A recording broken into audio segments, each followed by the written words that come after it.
et bienvenue dans cette vidéo un peu spéciale car c'est une vidéo où je vais vous montrer comment faire tous les points de base qui vous permettront de réaliser des modèles débutants. Je vous montre.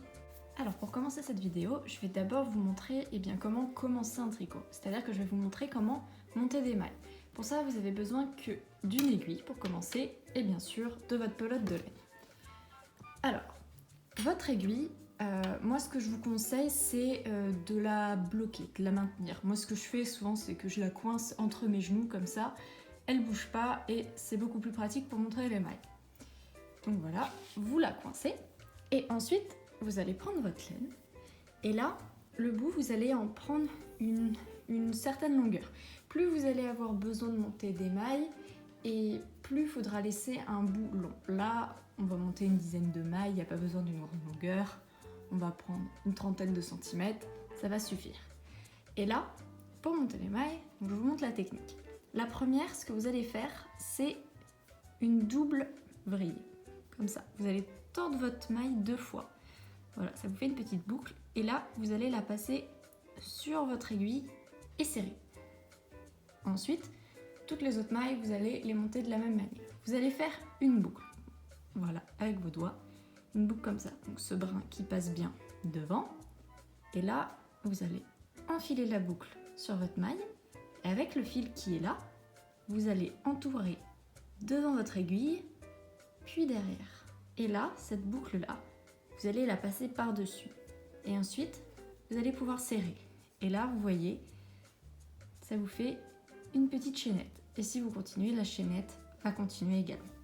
Donc je refais, je crée une boucle, avec le brin devant, je passe dans mon aiguille, avec ce fil là je passe devant, derrière, ça je passe au-dessus, voilà, et je serre. Je vais vous montrer un peu plus en hauteur comment ça se passe. Voilà, je crée ma boucle, je la passe, mon brin devant, derrière, je passe et je serre. Et voilà, ma petite chaînette continue. Et là, c'est comme ça qu'on monte des mailles. Donc là, je vais continuer. Je vais vous en monter 10 pour après pouvoir vous faire un petit échantillon et vous montrer la suite des points. Donc voilà, mes 10 mailles sont montées. Maintenant, je vais vous montrer comment faire tous les points de base, c'est-à-dire la maille endroit, la maille envers et ce qui est augmentation et diminution. On va commencer par plus simple, c'est-à-dire la maille endroit. Pour ça, vous allez prendre le brin de la pelote, celui qui rejoint la pelote, pas le petit. Celui-ci, il servait juste à monter les mailles, donc on le laisse tomber maintenant.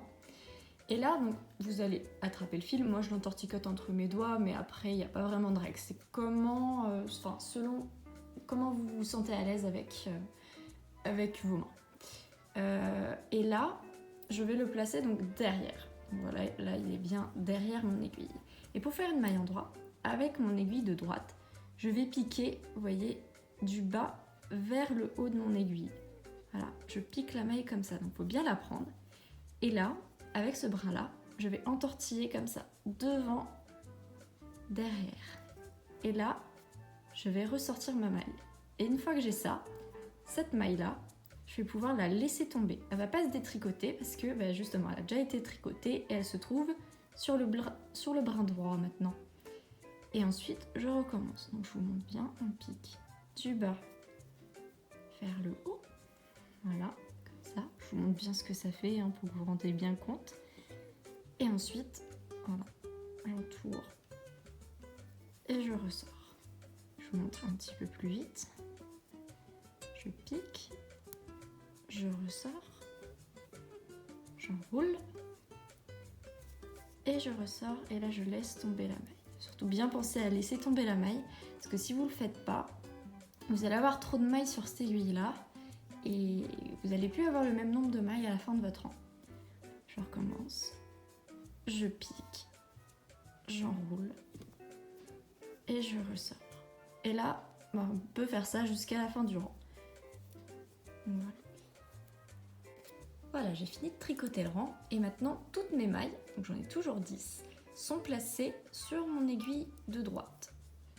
Voilà. Et maintenant, pour continuer à tricoter, ce que je vais faire, c'est inverser mes aiguilles. Donc celle-ci va passer à gauche et celle-ci à droite. Voilà. Et là, on se retrouve, on n'a pas le même rendu des deux côtés. Vous voyez, là, ça nous fait des petits traits, voilà, comme ça. Alors que là, eh ben, ça le fait pas. En fait, c'est parce que d'un côté, vous avez des mailles endroits. Donc ça se voit pas encore beaucoup parce qu'il n'y a qu'un rang. Et de l'autre côté, vous avez des mailles envers. Maintenant, si je continue à faire des rangs de mailles endroits, ça va s'inverser. C'est-à-dire que là, si je fais un rang de mailles endroits, de l'autre côté, ça fera un rang envers. Et ensuite, je referai un rang de mailles endroits qui fera un rang envers. Je vous montrerai le résultat. Et en fait, ce qu'on va obtenir, c'est un point mousse. Voilà, c'est comme ça que ça s'appelle. Je vous montre ce que ça donne. Voilà, là j'ai fait quelques rangs de points mousse, c'est-à-dire que j'ai fait que des rangs de mailles endroits. C'est, je dirais, le point le plus simple à exécuter parce que il n'y a pas vraiment à réfléchir, c'est-à-dire que toutes les mailles, peu importe si on est sur rang endroit ou rang envers, on les tricote de la même manière, c'est-à-dire en maille endroit. Donc ça vous donne un petit point assez moelleux, voilà, ça fait un petit peu d'épaisseur avec des rayures horizontales. Et il est identique de chaque côté. C'est un point qui est souvent utilisé en layette. Voilà, c'est pas le plus fréquemment utilisé. Le plus fréquent, c'est le point jersey. Donc, je vais vous montrer maintenant comment le faire. Vous avez appris à faire des mailles endroits. Donc là, sur le premier rang, on va continuer à faire des mailles endroits. En fait, le point jersey, c'est pas très compliqué. C'est une succession de rangs endroits et de rang envers. Donc pour ça, je vais vous montrer sur le rang suivant comment faire une maille envers.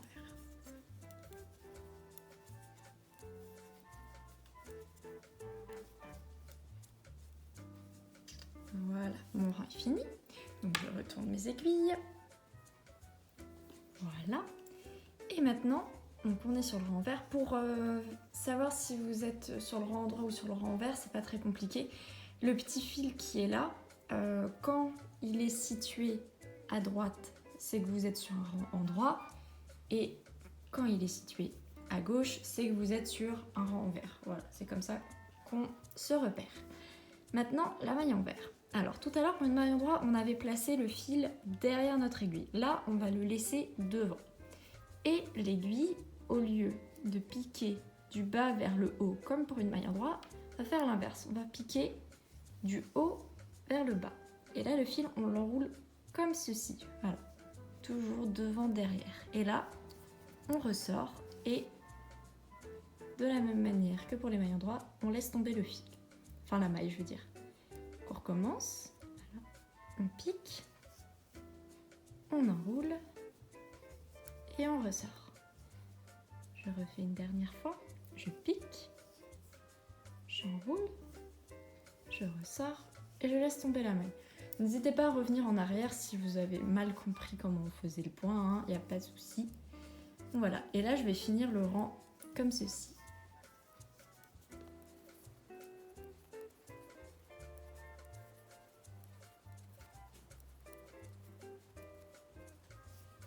Voilà, donc là je viens de faire un rang de mailles envers. Je retourne. Et là, ça commence à apparaître. Pour l'instant, il y a encore le point mousse qui cache un petit peu. Mais là, vu qu'on est sur un rang endroit, on va repartir sur un rang endroit.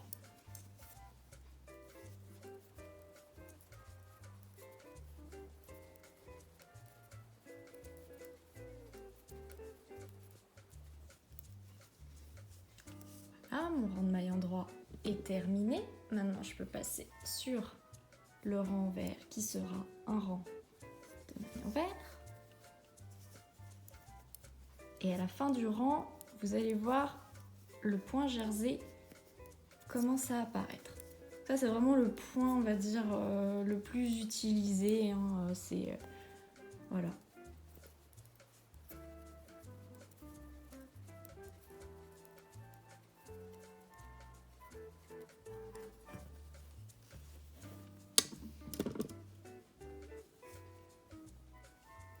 Excusez-moi pour la caméra. Et voilà, ça commence à apparaître. Donc, vous voyez, c'est ce point-là, ce point qui est tout plat qu'on voit partout. Donc ça, c'est le point jersey. Vous voyez, c'est pas très compliqué. Il suffit juste d'enchaîner maille endroit sur rang endroit et maille envers sur rang envers. Voilà, je vous refais encore quelques rangs pour vous montrer ce que ça donne sur une plus longue distance. Voilà, je vous ai fait quelques rangs supplémentaires pour bien vous montrer. Donc sur l'endroit, ça donne ça. Et sur l'envers, ça donne ça. Donc ça ressemble un petit peu à un point mousse, sauf que c'est plus plat et ça fait pas vraiment des rayures, c'est assez régulier. Donc voilà, c'est aussi sympa sur rang envers, mais généralement, quand on parle d'un point jersey, c'est ce côté-là qui est montré. Maintenant, je vais vous montrer comment faire des augmentations. Si vous avez bien compris comment on fait une maille endroit et une maille envers, vous allez voir, c'est pas très compliqué les augmentations parce que il faut juste utiliser ces deux techniques-là. Alors, je vous montre. Bon, je vais commencer par faire 2 mailles endroit, histoire de. Et maintenant, je vais vous montrer. Quand dans des explications, il y a noté de faire une augmentation, c'est-à-dire que là, on a 10 mailles, à la fin de notre rang, on doit en avoir 11. Donc, il faut augmenter d'une maille le rang. Et pour ça, on va piquer dans la maille, tricoter une maille endroit, voilà. Et là, on va pas laisser tomber cette maille-là de l'aiguille. Ce qu'on va faire, c'est tricoter une maille envers dans la même maille. Donc, le fil, on va le passer donc, voilà, devant l'aiguille. Et là, on va tricoter une maille envers dans la même maille. Vous voyez bien que là, j'ai 2 mailles qui sont tricotées dans la même maille. Voilà. Et là, je laisse. Et donc, si je compte, là, j'ai 7 mailles, là, j'en ai 4, donc ça me fait bien 11 mailles et plus 10. Je vous remonte, je vous refais une augmentation à côté. Je pique, je tricote, je passe mon fil devant et je tricote une maille envers dans la même maille. Voilà, je vous montre une dernière fois. Je pique, je tricote, je passe mon fil devant et je tricote, hop, une maille envers. Donc voilà, ça c'est pour les augmentations. Après je peux aussi vous montrer si on vous dit de faire 2 augmentations dans la même maille, là il va falloir en fait tricoter 3 mailles dans une maille. Donc ce qu'il faut faire c'est à chaque fois alterner les mailles endroit et les mailles envers. Donc vous tricotez une maille, vous passez le fil devant, vous tricotez une maille envers, vous passez le fil derrière, vous tricotez une maille endroit. Et là, vous avez bien tricoté 3 mailles dans la même maille. Donc là, c'est 2 augmentations dans la même maille. Voilà, maintenant je vais finir mon rang normalement et refaire un rang de mailles envers pour après vous montrer comment faire les diminutions. Donc voilà, mes augmentations sont ici. Et là, j'ai beaucoup plus de mailles, j'en ai plus que 10. Donc pour revenir à 10, ce que je vais faire là, c'est que je vais vous montrer comment faire des diminutions. Les diminutions, donc dans les explications, généralement c'est marqué, par exemple pour faire une diminution, tricoter 2 mailles ensemble. Donc, tricoter 2 mailles ensemble, donc c'est marqué tricoter 2 mailles endroit ou 2 mailles envers, hein, ça c'est précisé. Je retricote là mes 2 mailles du début. Donc en fait, au lieu de piquer dans la maille et de la tricoter, ce que vous allez faire, c'est piquer dans les 2 mailles. Donc c'est assez dur, assez dur, c'est pas compliqué, mais il faut bien piquer dans les 2, voilà, pas se tromper. Et là, vous enroulez et vous ressortez bien des 2 mailles et vous les laissez tomber. Et donc là, de 2 mailles, on n'en a plus qu'une, donc ça nous fait une diminution. Je vous remontre, je pique, hop, dans les 2 mailles, j'enroule, je ressors, et je vous montre une dernière fois, hop, je pique bien dans les 2, pas que dans la première, j'enroule, et je ressors. Voilà. Et ensuite, si vous avez 2 diminutions à faire, ça va être noté de tricoter 3 mailles ensemble. C'est sur le même principe. Plus vous avez de mailles à tricoter ensemble par contre, et plus c'est dur, en tout cas pour la gymnastique des doigts, on va dire, pour les tricoter. Moi ce que je fais souvent, c'est que je tire un petit peu comme ça pour que les mailles deviennent un petit peu lâches, et pour que ce soit plus facile, hop, de piquer dans les 3. Hop, hop. Donc voilà, ça c'est tricoter 3 mailles ensemble. Donc là, j'ai fait ça pour revenir à mon point de départ où j'avais 10 mailles, pour vous montrer comment ça fonctionne. Donc je vais faire pareil, là je vais finir mon rang de mailles envers, retricoter un rang de mailles envers et vous montrer la suite. Donc maintenant j'ai terminé mon rang de mailles envers et je vais pouvoir vous montrer la technique pour rabattre des mailles. C'est une technique utilisée dans tous les modèles de tricot, que ce soit pour créer des emmanchures, des encolures ou tout simplement pour terminer votre tricot et enlever les mailles de votre aiguille. Je vais vous montrer 3 techniques. La première, ça va être de rabattre des mailles au bord d'un rang. Ça, c'est une technique qui est souvent utilisée donc, pour faire les emmanchures. Ensuite, je vais vous montrer comment on rabat des mailles au milieu d'un rang, qui là est une technique souvent utilisée pour créer des encolures. Et enfin, je vais vous montrer voilà, comment rabattre toutes les mailles. Donc pour rabattre des mailles au début d'un rang, on va tricoter les mailles comme elles se présentent, c'est-à-dire là on est sur un rang droit, donc on tricote maille en droit. On va tricoter 2 mailles. Je vais vous montrer comment rabattre une maille au bord d'un rang.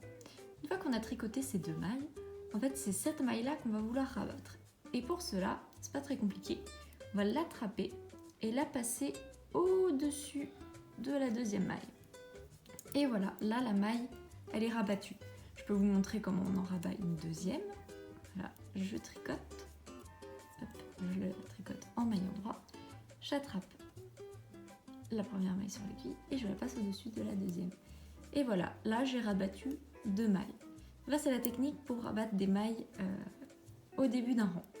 Maintenant je vais vous montrer comment on rabat des mailles au milieu d'un rang. Par exemple, si vous avez marqué tricoter 2 mailles, puis rabattre 2 mailles. Donc là, j'ai mes 2 mailles qui sont tricotées et maintenant je vais rabattre, c'est ces 2 là que je vais vouloir rabattre. Donc ce que je fais, je tricote une maille, 2 mailles, c'est la même technique que sur le bord. Et là, j'attrape cette maille là que je veux rabattre, que je passe par-dessus. Et ensuite j'ai une deuxième maille à rabattre, je tricote et je rabats ma maille. Voilà, et là on a bien rabattu des mailles au milieu d'un rang. Et ensuite on peut terminer notre rang tranquillement. Voilà. Maintenant ce que je vais faire pour vous montrer la dernière technique, je vais détricoter ce rang là pour réavoir mes 10 mailles et vous montrer comment on termine un rang. Donc j'ai défait mon rang et maintenant je vais vous montrer comment on termine un tricot en rabattant toutes les mailles de votre aiguille. C'est la même technique que ce que je viens de vous montrer. Voilà, vous tricotez les mailles en droit parce qu'on est rang en droit. Et là, je rabats une maille. Ensuite, je tricote la maille d'après. Je rabats ma deuxième maille. Et en fait, là, ce que vous allez faire, c'est vous allez effectuer ceci tout le long du rang jusqu'à ce qu'il ne vous reste plus qu'une maille. Et à ce moment-là, je vous montrerai ce qu'il faut faire pour vraiment finaliser votre tricot.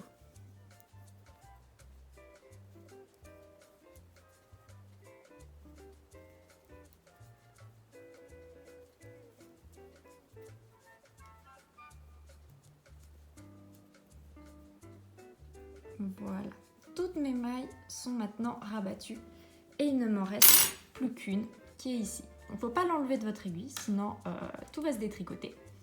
Là, ce qu'il faut faire en fait, c'est couper votre fil. D'habitude, quand vous tricotez, laissez une assez grande longueur de fil parce que c'est un fil qui va vous servir à effectuer les coutures de votre modèle. Là, on s'en fiche, c'est un échantillon, je ne vais pas perdre de laine, je vais juste couper, hop, un petit bout. Et là, ce que je vais faire, c'est que je vais tirer un petit peu sur mon aiguille comme ça pour avoir une belle boucle. Hop, je peux enlever maintenant mon aiguille. Et là, je vais passer en fait mon fil qui est là dans cette boucle, comme ceci, et je vais tirer. Et là, vous avez un tricot qui est terminé, qui ne peut plus se détricoter. Maintenant, je vais vous montrer la toute dernière technique. C'est la technique pour effectuer un col sur un pull. Souvent, en tout cas, c'est pour effectuer un col. C'est quand, dans des explications, il y a marqué « reprenez des mailles ». Reprendre des mailles, en fait, c'est au lieu de monter des mailles sur une aiguille, on va les reprendre directement sur le tricot. Donc pour ça, j'ai pris des aiguilles circulaires. J'ai pris des aiguilles circulaires parce que c'est ce qu'on utilise pour faire un col. Donc je vais vous montrer. Pour reprendre des mailles, en fait, au lieu de les monter, comme je vous ai dit, on les reprend directement sur le tricot. Et en fait, il s'agit de piquer comme ceci dans les mailles directement sur votre tricot, donc sur le dernier rang que vous avez tricoté. Et là, voilà, vous reprenez. Donc ici, je reprends toutes les mailles du rang, je ne m'embête pas. Après, ce qu'il faut, c'est prendre le nombre de mailles qui est noté sur les explications. Il y a marqué prenez 58 mailles, vous calculez et vous en prenez 58. Et ensuite, une fois que c'est comme ça, vous allez... C'est comme si vous aviez vos mailles en fait qui étaient montées. Voilà, vous les mettez sur l'autre aiguille et vous allez pouvoir reprendre un fil. Voilà. Et là, en fait, les tricoter comme si c'était des mailles, voilà, des mailles que vous aviez montées. C'est pas plus compliqué que ça. Faut penser à faire un nœud. Là, je le fais pas parce que c'est pas très intéressant, mais pensez à faire un nœud pour pas que votre fil s'en aille. Et donc vous pouvez tricoter comme ça les mailles normales. Et là, voilà, c'est la technique de reprendre des mailles, souvent utilisée pour faire un col. Je finis mon rang pour vous montrer ce que ça donne. Vous allez voir, c'est une technique qui est assez propre, en tout cas dans le résultat, et c'est pour ça que c'est une technique que j'affectionne pour les cols, parce que c'est plus propre que de créer un col à part et de le coudre ensuite. Après, vous pouvez le faire aussi, hein, adapter les explications. Si vous avez un peu de mal avec cette technique, il n'y a pas de souci. Mais moi, je trouve ça plus joli, en tout cas, de faire comme ça. Hop, voilà, mon rang est tricoté. Et vous voyez, vous avez une jointure qui est ici, donc qui se voit, mais qui est quand même très propre. Alors, je vous conseille vraiment cette technique qui est quand même pas très compliquée et qui donne vraiment un très beau résultat. Bien, j'espère que vous avez bien tout compris comment faire les points de base. J'espère que j'ai été claire. Si vous avez des questions, surtout n'hésitez pas à venir me poser des questions sur les réseaux sociaux, sur Instagram ou sur Facebook. Vous tapez maille en vert et normalement vous allez me trouver. Je reste disponible et en attendant, eh bien, tricotez bien.